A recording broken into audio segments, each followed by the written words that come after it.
Hey guys, today we're going to talk about Ghost Talkers by Mary Robinette Kowal. This is the author of Shades of Milk and Honey, but this is my first book of hers. Definitely not my last. This was just released in August and Tora was nice enough to send it to me. So this is a story set within the early 20th century and takes place right in the middle of the First World War from the perspective of the British Army, specifically within that something they've called the Spirit Corps. This is a highly secretive group that's not actually a part of the military, but a volunteer group of mostly women that just put up the front of a hospitality room kind of thing so that the Germans don't realize what they're doing. But in reality, they're a bunch of mediums that help to connect with the recently deceased British soldiers. When a British soldier is trained, they're taught how to report back into the Spirit Corps. These women, these mediums, what they last saw or experienced right before death. And the hope is that this will act as a sort of special intel collection that the Germans can't expect, giving the British an advantage over them. They also offer these ghost soldiers the chance to share any last words that they might have for loved ones before they pass into the light. We follow a member of the spiritualist group, a medium, called Ginger Stuyvesant. She's overworked, as many of the mediums are, having to work countless hours dealing with and being physically, spiritually, and emotionally drained by constantly talking with these dead young men as they realize that they're dead and attempt to put together their final memories into anything that can be used for the benefit of the army. Ginger's very hardworking and her work is important, and she takes it seriously and knows her contributions to the war effort are worth more than some people think. She's engaged to Ben Harford, a captain in the army, who's getting ready to leave for the war front. Ben sees how much Ginger does and what it takes out of her, and the worry is always there that the Germans will find out about the Spirit Corps and target them. And Ben would love to get her somewhere safer, but she's determined to stay and do the work that she does. As he's off at the front, they send letters back and forth to keep each other informed on both how they're doing personally and what they're experiencing in their different efforts. One day, the ghost of a soldier whom Ginger and Ben had just seen alive ends up coming to Ginger, dead, while she's working, and it seems that he's been murdered and that there's some sort of treacherous activity happening.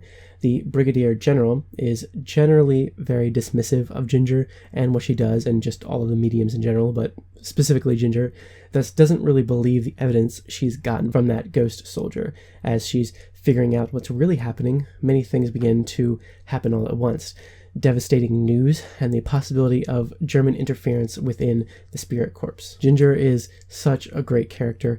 In fact, so many of these characters are just so realistic and so fantastic, but Ginger specifically is fully realized, and her relationships to the characters, especially Ben, really stand out. She's strong, but full of real emotion. She's hardworking, and she's got a real sense of conviction and self-respect.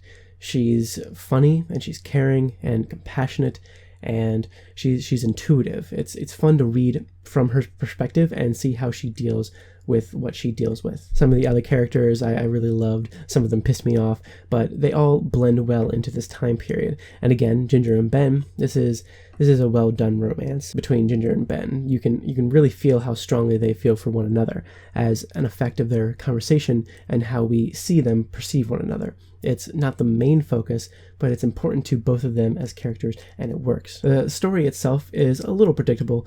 The first few twists are easy to see coming, and I'm not altogether too happy with how it all came together at the end. I felt that many bits were kind of glazed over and rushed, which kind of took away a bit of the impact the story may have had. I mean, this is a war story and a spy story and a story about death, and at many points it tackles these things quite well, but other times it doesn't really capture the full effect and consequences of those things.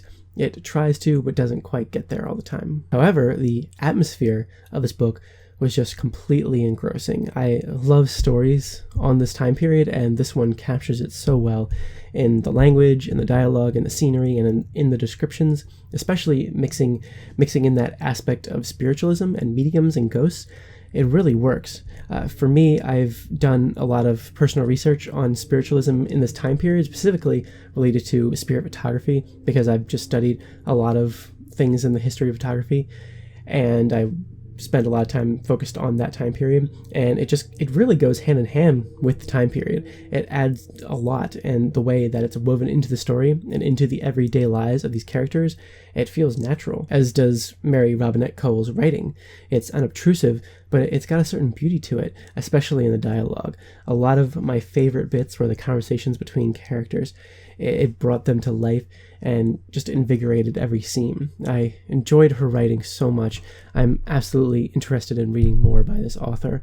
A mix of the characters, their dialogue, and the writing in general really were my favorite thing about this, and I enjoyed reading it so much. I think that's all I really have to say. It's a pretty short book. I don't want to spoil anything or give too much more away, and I think it's just an experience that a lot of people would really enjoy. And if you guys have read anything by Mary Robinette Kowal, I would love to hear about it. I'd love to know about your experience with it. If you read this book, if you're interested in it, let me know about that too. Definitely looking forward to hearing more opinions on this book. And yeah, thank you guys so much for watching, and I will see you later with more.